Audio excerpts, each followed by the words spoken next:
Lena Chapin is the daughter of Sandy Klemp, formerly McCollough, Chapin, and Peterson. In 1999, Sandy's third husband Gary McCollough disappeared. In 2003, Lena told Gary's brother Albert that Sandy had killed Gary and burned his body. She was forced to help dispose of his remains. She would later vanish on Valentine's Day 2006. Sandy claimed that she left with a boyfriend for Florida. However, she left her son Coulter and all of her belongings behind. Her sisters believe that she was murdered to keep her from telling the truth about Gary's disappearance. When Lena vanished, she was living in an apartment in Steelville, Missouri with her boyfriend Jason. One day, her sister Robin Shoemaker showed up there and noticed that she was not there. Jason told her that she had taken off with a boyfriend to Florida. She did not believe that story. He then told her that Sandy had told him that. Robin noticed that she had left all of her clothes, pictures, and photo albums behind. She also had left Coulter behind. Robin was certain that she would not do that because she loved her son. She knew that Sandy had done something to Lena when she learned that she had taken Coulter in. Lena was reported missing to the police. Detective Rick Letchworth questioned her family members. They told him that her stuff had sat out on the back porch of the house until it got ruined. He did not believe that she would move to Florida and leave her beloved son and most of her possessions behind. He reached out to another of Lena's sisters, Brandy Peterson, to learn what happened on the day she disappeared. She told him about their childhood and her theory on what she believed happened to Lena. Brandy recalled that she and her family were poor all of their lives and had to struggle for years. Sandy always worked and made sure that her children did not go without food. She was very straight-laced, never doing drugs or alcohol. Every night, she would tell her children, "God bless you and love you." However, according to Brandy, that was only one part of her mom. The family included 6 daughters: Brandy, Lena, Robin, Jean, Rachel, and Rosie. Lena's sisters recalled that while growing up, she was more ornery and would take charge and tell them what to do. Despite their differences, they all got along and loved each other. Her friend Josh Lemwine recalled that she was a very bubbly, fun person with a positive attitude. He also recalled that she talked fast and was very outspoken, always saying what was on her mind. Brandy recalled that when she and Lena would get into fights, Lena was the one that always got in trouble. Robin recalled that they went through many hard days growing up. The hardest part for her was that they did not have a stable home life. They often moved to different places. She also recalled that Sandy met and became involved with many different men, often leaving one for another. As a result, they were constantly moving from one boyfriend or spouse's home to another. Brandy remembered that Sandy used her sex appeal often, which was why men often gravitated towards her. She never stayed with one particular man for more than 2 years. She often went after married men or men with brothers. Sandy's second husband was Albert McCollough. He had been divorced for a while when the two began dating.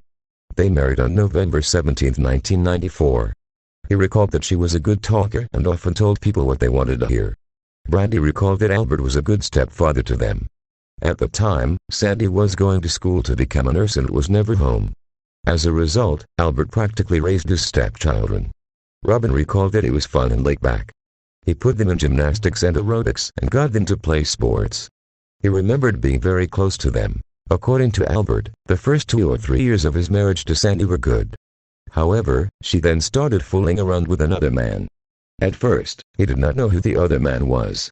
Then, he learned that it was his own brother Gary. The brothers had a fist fight over Sandy. During the fight, when Albert had Gary pinned down, Sandy came from behind and hit him with a large stick. Finally, he told Gary that he was done with her. He told him to stay away from her since she was nothing but trouble. On May 22, 1996, Sandy and the children left Albert's home in Fayetteville, Arkansas and moved into Gary's home in Cassville, Missouri. On December 21, they married. The children's lives changed with Gary in them. He put them to work, having them cut wood and take care of the farm animals, including chickens, cows, and horses. Gary's friend Jeff Allen recalled that Gary gave each of the children their own chore on the farm.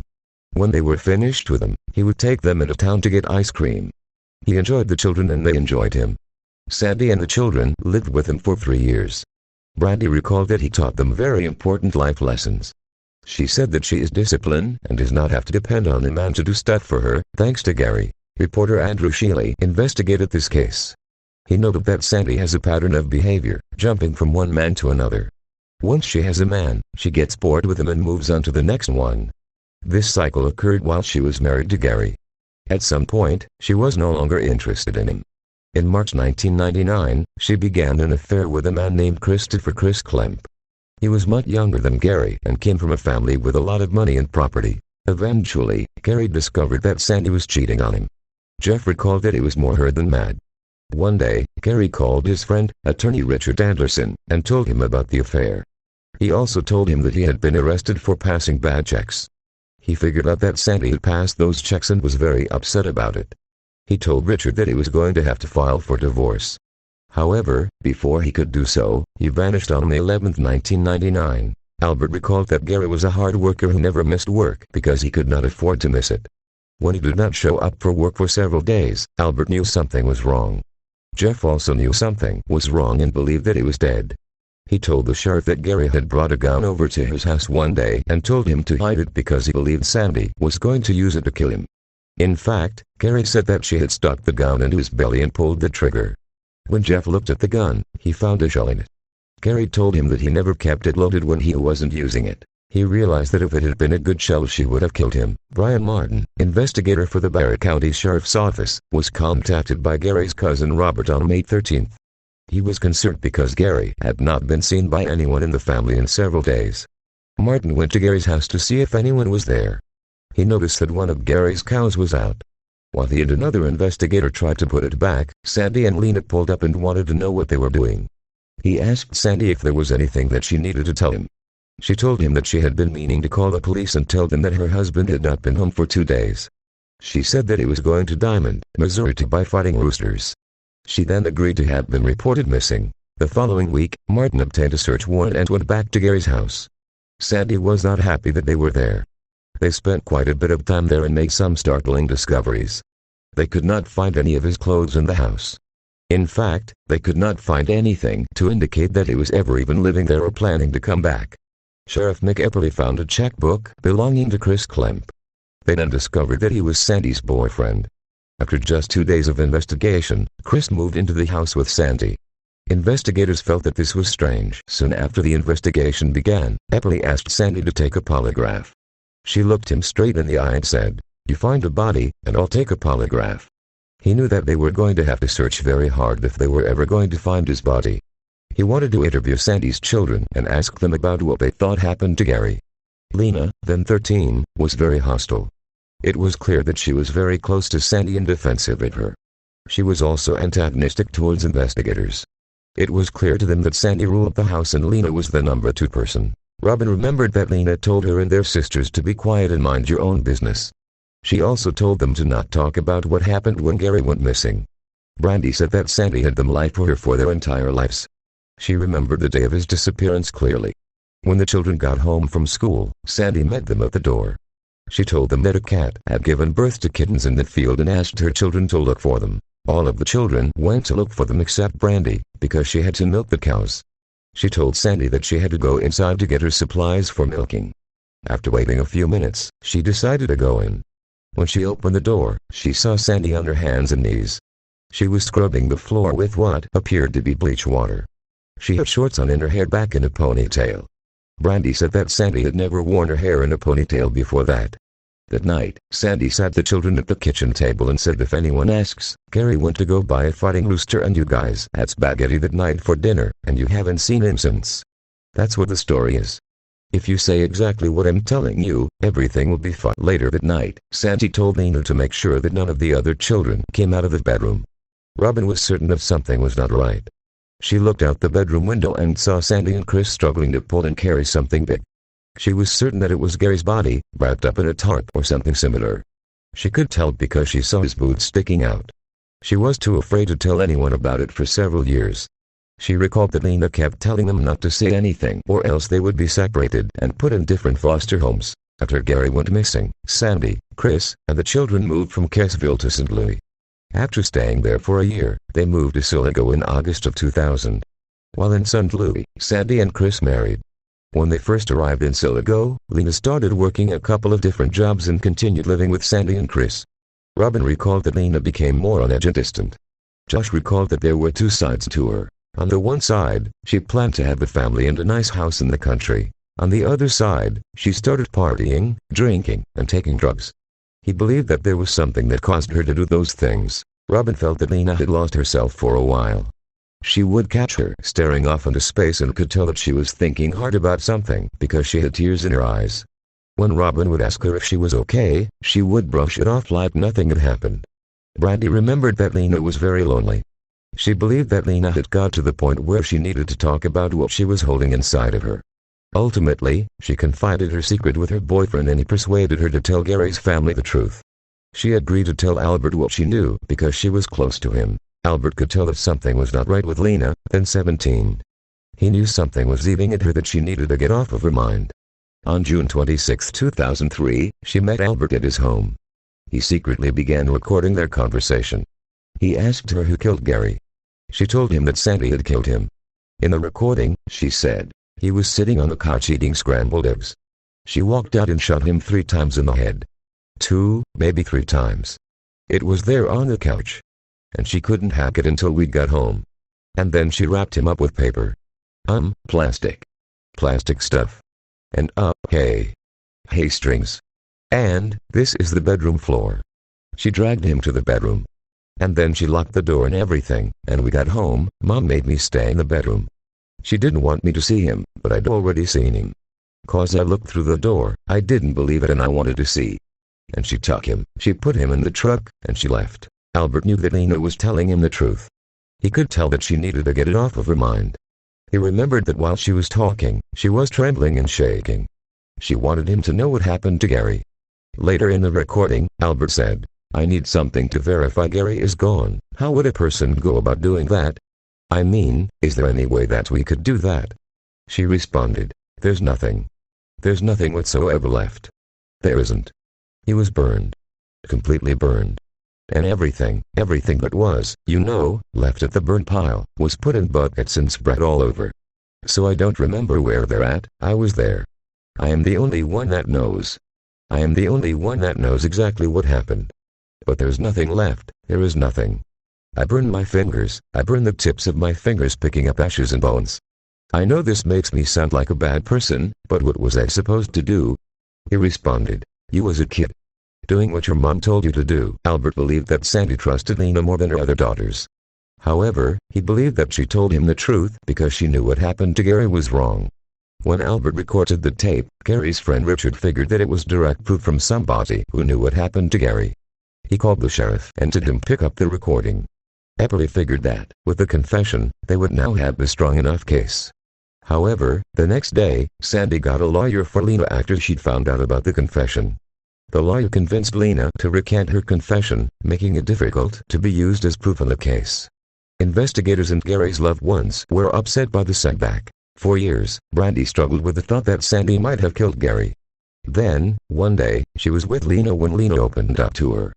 She told her the story about how Sandy killed Gary and how she helped dispose of his remains. The next day, Brandy got into a fight with Sandy. She threatened her, saying that she was going to call the police and tell them what she did. Sandy had her get into the truck with her and Chris. It was the middle of the night at the time. After driving for several minutes, Chris stopped the truck, got out, and pointed a gun at Brandy's head. She jumped out of the truck in fear and began screaming for Sandy. Although Brandy could clearly see Sandy, Sandy never looked at her. Fearing for her life and not knowing where she was, Brandy ran to the passenger side door and opened it. She jumped into Sandy's lap and begged her to not let Chris hurt her. Finally, Sandy told Chris to not hurt her. He then put the gun down and got back into the truck. They then drove back home. Before that night, she never thought that Sandy would hurt anyone. After that, she knew that she could not say anything because she did not want to risk her life. Lena did the same thing. After she made the confession, she never said anything about Gary's disappearance again. A few months after Lena's confession, on November 3, 2003, she gave birth to her son Coulter. At that point, he was her priority. She no longer wanted to talk about what happened to Gary. Instead, she focused on providing for her son. She started working several jobs and had Sandy watch Coulter while she was at work. She decided that she was going to settle down and raise her child. For a few years, everything seemed to be going well for her. By 2006, she was planning to get married and become financially independent of Sandy. However, this was apparently the greatest threat to Sandy, because it meant that Lena could finally tell what she knows again. As a result, there was rising tension between them. This hit a peak when a lawsuit was filed. Richard noted that it had become clear that a criminal case was probably never going to be filed in Gary's death.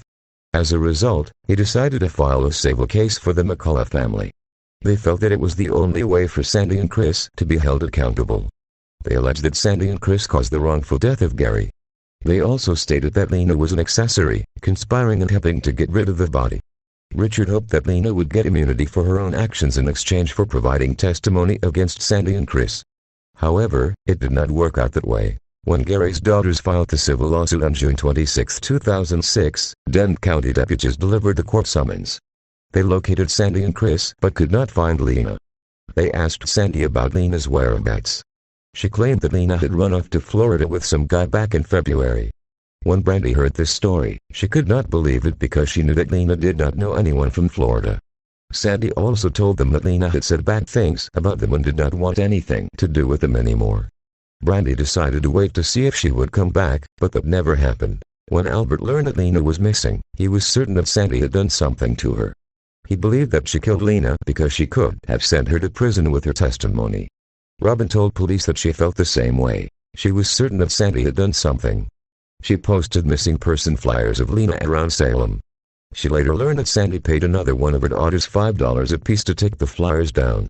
Robin called Sandy and told her that she knew she killed Lena and was determined to put her in prison for what she had done. Brandy told investigators that the reason Lena went missing was because of the confession tape.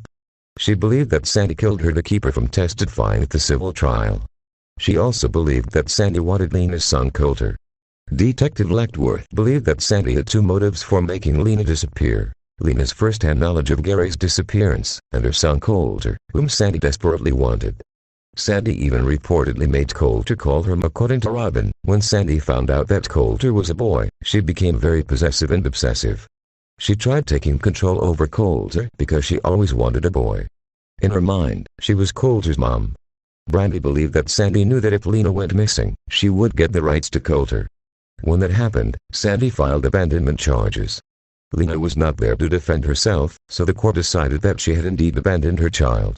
In the end, Sandy received custody of Coulter. In July 2013, Judge Carr Woods heard the wrongful death lawsuit brought against Sandy and Chris for Gary's murder. Lena's confession tape was not allowed to be used as evidence. At the trial, the jury saw Sandy's children take the stand and implicate her in a murder plot. Brandy's testimony was particularly powerful. By the time of the trial, she was fully independent of Sandy. For 2 hours, she testified about how Sandy and Chris had pulled a gun on her. She felt good about her testimony because she believed that it would give Gary's family some peace. A friend of Albert's watched the trial and noticed during Brandy's testimony that some of the jurors had tears in their eyes. Ultimately, the result of the trial was that Chris and Sandy were found liable of knowingly taking the life of Gary McCollough. They were ordered to pay $7 million to Gary's daughters. The family has yet to receive any compensation. The couple divorced in 2014. Sandy has since remarried and still has custody of Coulter. Brandy has not seen him since he was 5. He was homeschooled for several years because Sandy did not want him to go to school and find out the truth about Lena. However, when he is old enough, Brandy and her sisters plan to tell him the truth. Brandy is upset that Sandy is raising Coulter instead of Lena. She plans to do everything in her power to find Lena and get justice for her. It is known that Chris and Sandy had access to 2 properties, a still good property and an 80-acre ranch north of Salem. Brandy and Robin were given permission by the current owners to search the farms where Sandy and Chris once lived. Sandy and Chris lived at the Silligood property when Lena disappeared. Brandy knows that her mother is not stupid. She believes that wherever Lena is located is difficult to get to. She recalls that there was a well in the property with stones lining up on the sides. However, it is not there anymore. She believes that Sandy filled it in before they moved. A couple months after Lena's disappearance, Sandy moved to the Salem property. Robin recalled a conversation she had with Sandy while they were on the property. Sandy pointed out 4 trees in front of the house, saying that she had buried her dog there. Robin thought that was weird because Sandy had previously said she had buried the dog at the old house before they moved. She wondered if Lena may have been buried next to those trees. Detective Letchworth had a ground-penetrating radar device brought in to search the area next to the trees that Sandy had mentioned to Robin. They hoped that the device would detect that something was buried in that area. However, after a day of searching, no remains were located. Brandy and Robin still hope that Lena will one day be found. So guys, the suspects in this case are Sandy Klemp is suspected by her other daughters of murdering Lena to gain custody of Coulter and prevent his mother from testifying against her. Her ex-husband Chris is also suspected of being involved.